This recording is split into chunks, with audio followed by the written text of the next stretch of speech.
मैं जी खारियाँ के अवाम का शुक्रिया अदा करूँगा कि जो इस बड़ी तादाद में मसरूफियत के बावजूद वर्किंग डे में तशरीफ़ लाए, अमीर जमात इस्लामी हाफ़िज़ नईमुर रहमान का इस्तकबाल किया, उनका खिताब दिलजमी से शुक्रिया इस पे सुना, इस पे मैं शुक्रिया अदा करूँगा खारियाँ की अवाम का। ये मेंबरशिप ड्राइव के साथ साथ ये अवाम की अवेयरनेस की कंपेन है कि आप मेंबरशिप हासिल करें। खारियाँ में भी वो इसीलिए हाज़िर हुए कि लोगों को बताया जाए कि जमात इस्लामी की ये जो कंपेन है कि मेंबर बने जमात इस्लामी के, और उसके बाद मेंबर बनने के बाद आप इस अवामी मसाइल के हवाले से जो जिद्दोजहद हाफ़िज़ नईमुर रहमान कर रहे हैं उसमें शामिल हो। आपने देखा होगा कि इस इलेक्शन में दूसरी जमातों की तरह जमात इस्लामी की भी ना सिर्फ सूबाई असम्बली नशिस्तें छीनी गई बल्कि उसके नतीजे में सेनेट की भी नशिस्तें हमारी छीनी गई। लेकिन आपने एक दफ़ा भी हाफ़िज़ नईमुर रहमान की ज़बान से ये नहीं सुना होगा कि ये हमारे जो है ना सीटें वापस की जाए।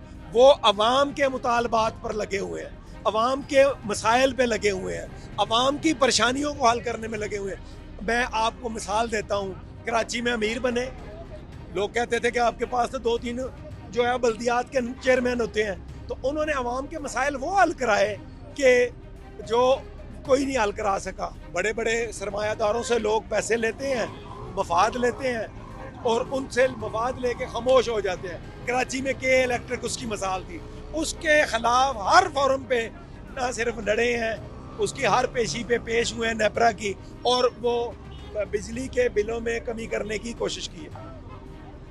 उसके बाद बैरिया टाउन को कोई हाथ से पहले हाथ नहीं डाल सका। हाफ़िज़ नईमुर रहमान साहब ने बैरिया टाउन के मुतासरीन की नुमाइंदगी की, एहतजाज किया, धरना दिया, मजबूर किया और उनको अरबों रुपये वापस दिलवाए।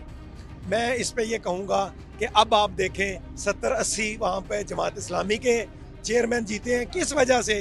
कि जमात को उन्होंने अवाम के मसाइल के हल पे लगाया। अब वही चेयरमैन खारियाँ कराची में जो काम कर रहे हैं, आप देखेंगे कराची का नक्शा बदला हुआ है उन इलाकों में जिन पे जमात इस्लामी के चेयरमैन। सर, अक्सर जनाजों पे तो मोबाइल निकलते हैं जहाँ भी गैदरिंग होती है, लेकिन सिक्योरिटी इंतजाम के हवाले से आज बहुत ज़्यादा लोगों के मोबाइल, ये एक बदकिस्मती है जी कि लोगों के मोबाइल यहाँ पे निकले हैं। मैं यहाँ पे नहीं बात करूँगा कि अवाम को जिस जगह पे भी आपको जनाजा हो, कोई इकट्ठ हो, कोई जलसा हो, उस जगहों पर एहतियात भी करनी चाहिए। लेकिन जब इस तरह का कल्प्रेट पकड़ा जाए, इस तरह का चोर पकड़ा जाए, तो उसके साथ फिर हमदर्दी नहीं होनी चाहिए, उसको छुड़ाने वाले के एहतसाब होना चाहिए।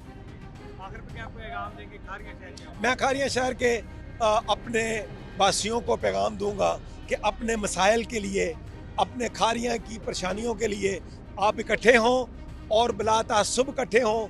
हम पहले भी खारियाँ के चाहे खोखे जले हों, चाहे यहाँ पे आग लगी हो, हम हर मौके पे, गुजरात में सैलाब आया है, हर मौके पे अवाम की जो है खिदमत में कोशिश करते हैं कि कोई कमी ना रह जाए। और खारियाँ में भी अभी जो बनो काबल की फ्री IT लैब बनी है और बच्चियों के कोर्स हो रहे हैं, वो शाहजहानिया में हमने वो बनाया हुआ है। इंशाल्लाह उसको खारियाँ भी एक यहाँ पे बनाएंगे नौजवानों के लिए। वो नौजवानों की जो है वो बेहतर मुस्तकबिल के लिए वो खारियाँ में बनेगा। लेकिन साथ ही मैं कहूँगा कि आप ऐसे लोगों को मुंतखब करें, ऐसे लोगों के साथ रहें कि जो अल्लाह को राज़ी करने के लिए आपकी खिदमत करते हैं, आपसे सिला नहीं चाहते। आने वाले दिनों में खारियाँ के लिए एक और खुशखबरी वो भी इंशाल्लाह आपको जल्द मिलेगी, वो करीब पहुंची हुई है। मैं चंद दिन पहले भी उस पर वर्किंग करके आया हूँ। बहुत शुक्रिया।